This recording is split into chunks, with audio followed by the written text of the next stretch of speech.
Yeah, vitamin E is the famous oldest sold antioxidant supplement.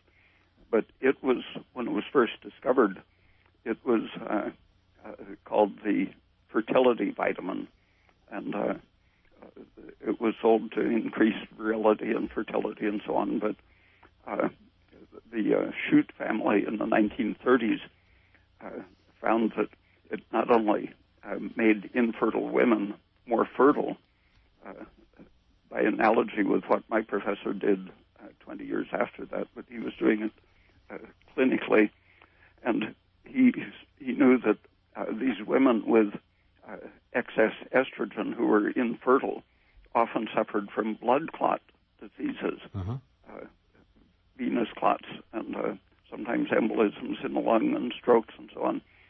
And he found that vitamin E not only made them fertile by antagonizing the estrogen, but it prevented the clotting problems. It showed very clearly its anti-clotting effect was part of its anti-estrogen effect.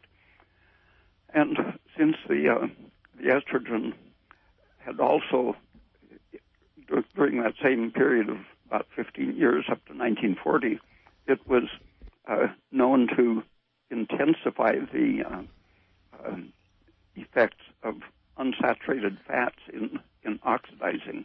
It catalyzed their conversion into age pigment, interacting with iron and unsaturated fat. So it was an oxidant, a clot former, an anti-fertility substance, and pro-inflammatory. And as the oil industry began promoting their seed oils, first for animal fattening animals, and they were adding it to lab chow and such for research animals. It turned out that the animals were suffering from degenerative brain diseases and testicular degeneration. And someone found that vitamin E connected, apparently they were thinking of it as the pro-fertility vitamin to protect against the testicular destruction. And they found that it did, in fact, protect against the toxic effects of the unsaturated fats.